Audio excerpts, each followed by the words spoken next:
আসসালামু আলাইকুম ওয়া রাহমাতুল্লাহ। আমি আল্লাহর দরবারে লাখো কোটি শুকরিয়া আদায় করি।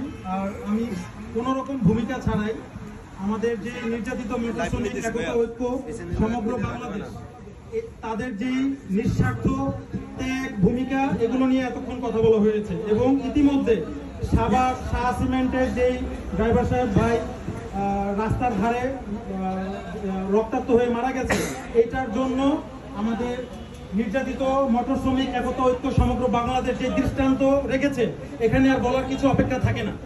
সবচেয়ে বড় কথা হচ্ছে, এখনো সারা বাংলাদেশের অনেক শ্রমিক ভাই জানে না যে আসলে কোনো ড্রাইভার সাহেব আর একা না, তার পাশে নির্যাতিত মোটর শ্রমিক একতা ঐক্য সমগ্র বাংলাদেশ আছে। তার হয়ে আমরা আমাদের রক্ত দিতে আমরা প্রস্তুত। বাংলাদেশে যখন কোনো একটা প্রতিষ্ঠান, কোনো একটা ব্যক্তি ভালো কিছু করে, তখন বিভিন্ন মহল থেকে তাদেরকে একটা ট্যাগ লাগায় দেয়। তো এখন আমরা আমাদের এখানে এতক্ষণ যাবত যতগুলো বক্তব্য হয়েছে, কোনো রাষ্ট্র বিরোধী কোনো বক্তব্য আমরা দেই না। আমরা আমরা বাংলাদেশেরই মানুষ, সবাই, কেউ রোহিঙ্গা অন্যান্য দেশ থেকে আসি নাই।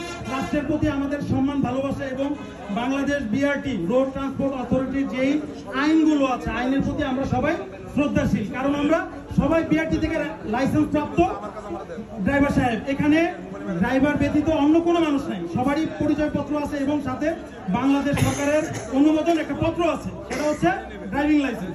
তো আমি ছোট্ট করে দুটো কথা বলে যাই। সেটা হচ্ছে, রাস্তায় যখন অ্যাক্সিডেন্ট হয় তখন সাংবাদিক ভাই, সাংবাদিকতার উপরে আমার অনেক শ্রদ্ধা, গভীর শ্রদ্ধা। কিন্তু আমার একটা অনুরোধ করি আমি তাদের কাছে এবং বাংলাদেশের শিক্ষিত বিবেকের কাছে আমি প্রশ্ন রেখে যাই যে প্লেন যখন ক্র্যাশ করে তখন পাইলটকে ঘাতক বলে না, আপনারা খেয়াল করে দেখবেন। এবং যখন আপনার ট্রেন যখন অ্যাক্সিডেন্ট হয়, হাজার হাজার যাত্রী মারা যায়, এই ইতিহাস বহন করে বিভিন্ন সিসি ফুটেজ আছে, সারা বাংলাদেশে মিডিয়াতে প্রচারণা করেছে। তখন কিন্তু ট্রেন চালককে ঘাতক বলে না।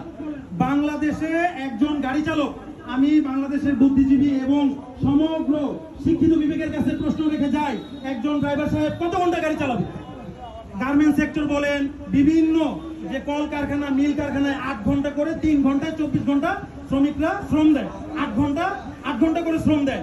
কিন্তু একজন গাড়ি চালক লোড আনলোড থেকে 4 দিন 4 দিন রাস্তায় থাকে, 8 ঘন্টা, 16 ঘন্টা, 24 ঘন্টা, 72 ঘন্টা সে গাড়ি চালনা করে।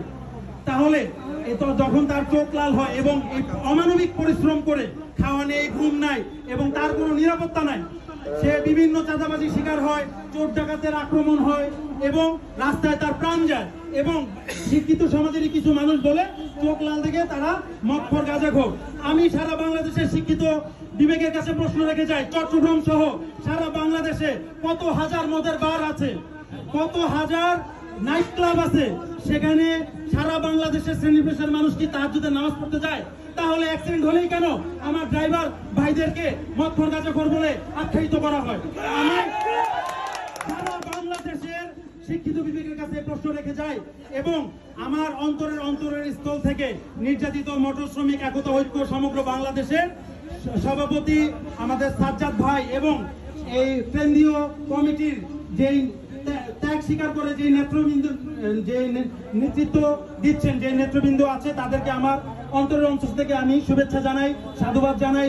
বাংলাদেশের কোনো ড্রাইভার এবং আপনারা আর নির্যাতিত হবেন না, আপনারা একা না, আপনি প্রতিবাদ করতে পারেন না, আপনার হয়ে নির্যাতিত মোটর শ্রমিক একতা ঐক্য সমগ্র বাংলাদেশ আপনার পাশে আছে।